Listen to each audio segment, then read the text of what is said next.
Halo semuanya, Mila di sini and welcome back to my YouTube channel.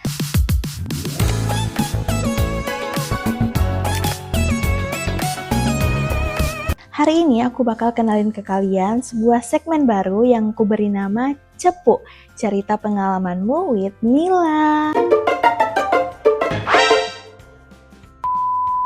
Jadi guys, kalau kalian punya cerita atau pengalaman seru mengenai hidup kalian yang absurd, horor, yang menyedihkan, atau hal-hal lain yang ingin kalian ceritakan, kalian bisa cerita di akun aku ya. Kalian bisa klik link di description box ini untuk bercerita secara anonim. Atau kalian juga bisa DM di Instagram atau akun TikTok aku di bawah ini ya. Oke, tanpa berlama-lama lagi, aku akan menceritakan pengalaman dari seorang wanita, pengalaman yang cukup pahit yang dialaminya, yakni tentang pernikahannya yang baru 1 bulan sudah dihancurkan oleh seorang pelakor, dan cerita tentang balas dendamnya terhadap pelakor tersebut. Oke, kita mulai ya bacain ceritanya. Hai, aku Sinta. Aku mau menceritakan pengalaman menyedihkan yang pernah aku alami. Kenapa pada akhirnya aku mau cerita? Aku cuma mau wanita lain bisa setegas aku dalam menghadapi masalah yang sama. Aku berpacaran dengan mantan suami, sebut saja namanya Rio, tahun 2010-an awal, sampai akhirnya kami menikah tanggal 27 Oktober tahun 2017. Awalnya aku kenal dia karena dia itu teman sekolah kenalanku. Untuk seusianya, Rio ini sangat rajin ibadah, bahkan sunnah pun dia rajin laksanakan. Dia tidak pernah keluar malam, sangat sopan sama orang tua, dan secara fisik dia memang bukan tipeku, tapi aku yakin untuk menjalin hubungan dengannya karena akhlaknya itu aku lihat sangat bagus. Sampai akhirnya dia diterima untuk bekerja di perusahaan di Jepang. Nah, mulai saat itu kami mulai LDR. LDR beda negara. Aku selalu percaya sama Rio karena dia tuh selalu ngabarin aku. Bahkan hari libur pun dia memilih untuk video call sama aku ketimbang jalan sama teman-temannya. Kami tuh gak pernah berantem sejak awal pacaran sampai harus LDR itu gak pernah berantem. 22 Desember tahun 2016, Rio datang melamarku. Ya, dia ambil cuti untuk pulang beberapa hari. Kami akhirnya satu langkah mendekati hari bahagia. 2 Januari 2017, kami pre-wedding. Singkatnya, setelah dia kembali ke Jepang, kami sibuk menyiapkan pernikahan kami. Ya, walaupun lebih tepatnya aku mengerjakannya sendirian sih, sekali lagi kami tidak pernah berantem. Kami tuh santai dalam menyiapkan pernikahan kami. Semua berjalan mulus. 25 September 2017, akhirnya dia kembali ke Indonesia sebulan sebelum hari H pernikahan. Semua masih baik-baik saja. Sampai akhirnya 2 minggu sebelum pernikahan dia mulai berani berbicara dengan intonasi yang meninggi. Hanya karena masalah sepele, yakni karena pengurusan di KUA yang sangat ribet. Saat itu aku masih berpikir positif, karena banyak yang bilang menjelang pernikahan itu banyak sekali cobaannya. Aku mencoba memahaminya saat itu. Semua terasa berat selama 2 minggu sebelum pernikahan. Hampir setiap hari aku dibuatnya menangis. Tapi aku selalu berpikir positive thinking. Finally, tibalah di tanggal 27 Oktober 2017. Semua berjalan sebagaimana mestinya. Bahagia luar biasa di hari itu. Tidak ada lagi selisih paham. Akhirnya sesaat aku bisa merasa lega. Kehidupan setelah pernikahan 1 bulan itu terasa baik-baik saja. Itu kenapa aku sebut menikah itu hanya 1 bulan. Karena bahagia secara normal itu hanya berlangsung 1 bulan. Sampai akhirnya di Desember pertengahan aku mulai mencurigai Rio.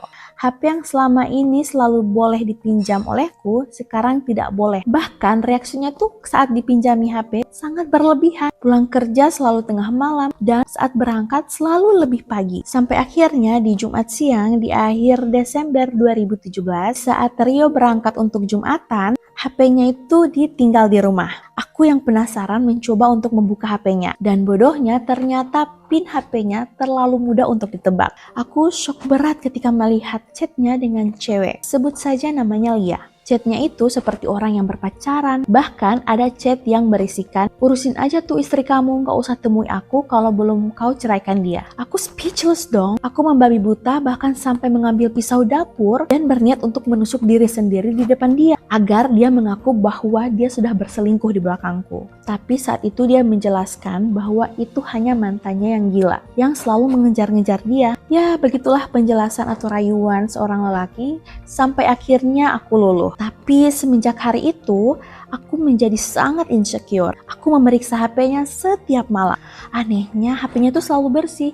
Tidak ada chat apapun yang mencurigakan. Menurut aku ya, waktu itu terasa sangat wajar. Tapi masih ada sedikit rasa kecurigaan dalam hatiku. Akhirnya aku memutuskan untuk menyadap WA-nya. Benar saja, aku mendapatkan chat-chat mesra lagi dari Lia ini. Ternyata mereka itu masih ketemuan setiap hari. Lia adalah seorang pegawai di instansi bidang kesehatan yang suaminya seorang aparat dan sudah beranak 3. Ya Tuhan, rasanya tuh aku orang yang paling terpuruk pada saat itu. Suamiku selingkuh dan tidak ada lagi yang bisa kulakukan selain menemui Lia. Aku simpan nomornya dan aku ajak ketemu. Untungnya si Lia ini mau. Lia ini datang bersama 2 temannya dan aku datang bersama sepupuku. Saat itu dia tidak mau mengaku kalau dia sudah berselingkuh dengan suamiku. Dia tetap bilang bahwa mereka itu hanya teman dan Lia berjanji untuk tidak menemui suamiku lagi. Saat aku dikompori oleh sepupuku untuk menjambak, menampar, bahkan memukul si perempuan ini, tapi aku nggak mau. Aku merasa bahwa tanganku ini nggak perlu dikotori oleh wanita yang seperti itu. Aku memang tidak ingin untuk memakai cara kekerasan. Tapi aku punya rencana lain, yakni rencana balas dendam untuk membuat perempuan ini malu dan tahu rasa nantinya. Sejak saat itu aku mulai menyusun rencana untuk mulai melakukan pembalasan dendam. Walaupun mereka sudah tidak berkomunikasi lewat WhatsApp, mereka malah berkomunikasi melalui telepon dan SMS. Bodohnya mereka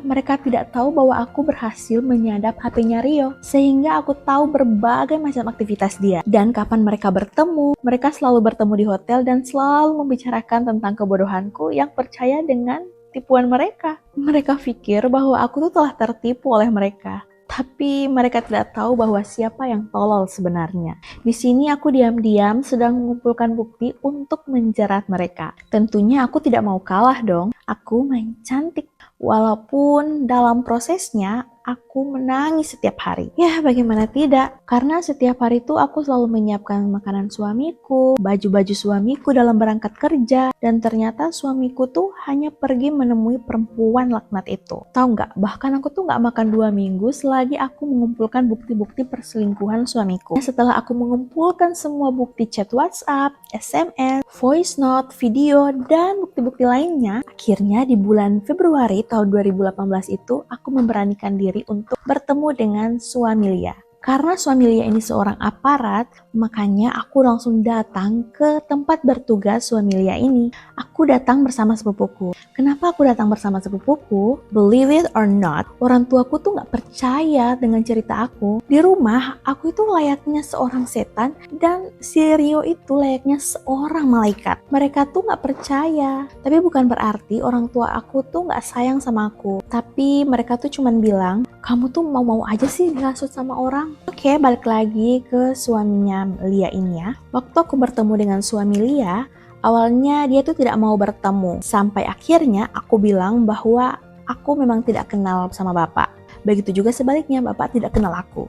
Tapi suamiku dan istri bapak saling mengenal dan memiliki hubungan yang khusus. Mendengar hal itu, beliau akhirnya menerima aku dan sepupuku untuk bercerita lebih lanjut. Beliau bilang bahwa aku ini adalah jawaban dari doa-doa yang selama ini dia panjatkan. Ternyata dia ini sudah mencurigai istrinya sejak lama. Tapi dia itu tidak bisa berbuat apa-apa. Nah, sejak hari itu aku merasa bahwa powerku ini bertambah. Karena aku merasa bahwa ada yang menolongku dan berada di pihakku. Aku pun memanfaatkan posisinya sebagai seorang aparat tinggi. Aku dibantu untuk sadap menyadap handphone suamiku dan akhirnya tertangkap tanganlah mereka berdua di tanggal 15 Februari tahun 2018. Hari itu bertepatan dengan malam Jumat dan di saat itu tuh setelah sholat maghrib aku berdoa dengan sungguh-sungguh kepada Tuhan. Ya Tuhan, seandainya memang ini sudah terjadi maka terjadilah. Dan entah kenapa di saat itu tuh suara petir menyambar dengan hebat. Seolah-olah alam tuh merestui dengan apa yang akan terjadi selanjutnya. Bertepatan dengan kejadian itu, tiba-tiba masuklah notif di handphoneku. Ini notif sadapan ya teman-teman. Jadi di notif itu tertera bahwa ada bookingan hotel atas nama Rio di hotel sekitaran mall pukul 18:15. Aku merasa saat itu bahwa, wah, Tuhan tuh secepat kilat itu memberikan jawaban. Saat itu juga aku langsung menghubungi suami Lia. Beliau memang di jalan sedang memantau lokasi mereka. Aku pun segera menelpon sepupuku dan juga sahabatku. Malam itu sebelum aku pergi ke hotel dan melabrak suamiku, aku memeluk mamaku erat-erat dan mengatakan, "Mama, tolong kali ini ridhoi anakmu untuk pergi dan mencari kebenaran. Aku bakal membongkar semuanya supaya mama tahu siapa yang salah sebenarnya." Mamaku kali ini sepertinya tahu bahwa anaknya sedang berada dalam masalah. Mama dan papaku hanya bisa menangis dan membiarkanku pergi di tengah hujan deras dan tengah malam. Kami akhirnya sampai di hotel dekat mall itu, bersamaan dengan suami Lia dan beberapa temannya yang biasa kita sebut buzzer. Suami sahabatku ini membawa surat perintah penggeledahan kamar hotel tersebut. Resepsionis pun mengantarkan kami semua ke kamar hotel itu. Saat sampai di kamar hotel tersebut, suami sahabatku memerintahkan petugasnya untuk membuka kamar hotel itu. Dan benar saja yang berada di dalam kamar tersebut adalah Rio, suamiku. Tentunya saat melihatnya aku tuh sangat shock. Aku tidak punya tenaga lagi dan hanya bisa terdiam dan terduduk di lantai hotel. Aku sudah tidak punya tenaga untuk menangis, memaki, benar-benar hanya terdiam, terduduk begitu saja. Dan kalian tahu, dengan tidak malunya si perempuan ini alias si Lia mengatakan, "Saya tuh tidak ngapa-ngapain, kenapa kalian menangkap saya? Saya tuh masih berpakaian lengkap." Sementara Rio, suami saya itu habis dicecar dan dimaki-maki oleh suami Lia. Akhirnya kami semua pun menuju ke kantor polisi. Aku laporkan mereka atas perzinahan pasal 284. Orang tua Rio datang ke rumahku setiap hari meminta agar laporannya tuh dicabut. Mereka bilang bahwa mereka nggak bisa melihat anaknya di penjara. Bahkan kata-kata mereka yang membuat aku sakit hati, mereka bilang, "Kamu tuh belum tahu rasanya memiliki anak. Makanya kamu nggak tahu bagaimana perasaan saya melihat anaknya masuk penjara." Aku jawab dong dengan tegas, "Maaf ya, saya tuh memang gak punya anak, tapi ibu tidak tahu juga kan bagaimana rasanya diselingkuhi. Ibu tidak tahu kan bagaimana rasanya suaminya diambil oleh perempuan lain. Jadi ibu tidak tahu bagaimana rasanya menjadi saya." Mendengar perkataan aku itu, akhirnya ibu dari suamiku itu terdiam. Sejak saat itu dia tidak pernah ke rumahku lagi untuk memohon-mohon. Mungkin dia merasa malu juga ya dengan kelakuan anaknya. Selama beberapa hari, Lia itu akhirnya datang juga ke rumahku untuk meminta maaf dan meminta untuk dicabut laporanku. Dia bilang dia sudah dibuang oleh suaminya. Rumah tangganya hancur dan dia itu bersujud di kakiku dan di kaki mamaku. Aku terus membiarkan kasus itu berjalan. 1 bulan aku berhasil setidaknya bangkit dan berani untuk keluar rumah. Beruntungnya aku dikirimkan malaikat seperti mama yang tetap sekuat itu walaupun masalah kami sangatlah berat. Mama selalu menguatkan kita bahwa kita pasti bisa. Kita hanyalah orang yang terpilih yang diberikan cobaan spesial oleh Tuhan. Oh ya, aku sudah menggugat cerai Rio. Juli 2018, keputusan ceraiku diterima. Lia diceraikan juga oleh suaminya bulan Juli 2018 juga. Bahkan aku jadi saksi di pengadilan agama untuk perceraian mereka. Itu di luar laporan perzinahan yang masih berjalan. Luar biasanya aku mendapat surat cerai di bulan Agustus 2018. Saat itu hari ulang tahunku yang ke-27 tahun. Saat itu aku berpikir, ya Allah, ini kado ulang tahun yang terburuk selama ini. Sejak hari itu aku tidak pernah ada kontak lagi dengan mereka. Hanya sekali aku bertemu di persidangan Oktober 2018 dan mereka berdua divonis 2 bulan penjara. Sungguh tidak membayar kesakitanku, tapi setidaknya dendamku itu sudah terbalaskan. Lia dipecat secara tidak hormat dari kantornya, dibuang keluarganya. Mungkin aku gak mau tahu, bagaimanapun aku harus tetap menjalani hidup. Jangan ada lagi yang membuat aku patah. Aku masih bisa berdiri karena aku yakin aku tuh sekuat itu. Nah, itulah cerita dari Sinta ya, yang telah aku ceritakan kepada kalian. Kalau menurut kalian bagaimana nih tentang pengalaman yang telah aku ceritakan ini? Adakah di antara kalian yang pernah mengalami kejadian sama seperti Sinta? Atau malah kejadiannya tuh lebih gong lagi? Untuk cerita kali ini menurut aku tuh sangat menarik. Para wanita-wanita, jangan gampang putus asa, jangan gampang untuk menyerah dengan keadaan. Kalian tuh bisa bangkit, bisa mencari jalan keluar dari setiap cobaan-cobaan yang ada. Dan buat lelaki di luar sana untuk bisa menghargai perasaan perempuan, jangan menyanyiakan perempuan yang sudah tulus kepada kalian. Semoga buat kalian yang sedang menonton ini dalam keadaan mental yang sehat dan tidak memiliki masalah-masalah apapun, baik dengan pasangan, dengan keluarga, dan lain-lain. Dan melalui channel aku ini bisa menjadi channel untuk berbagi dan bisa menjadi hiburan juga buat kalian. Oke, sekian mungkin video kali ini. Sampai jumpa di video-video selanjutnya. Sampai bertemu lagi. Bye-bye.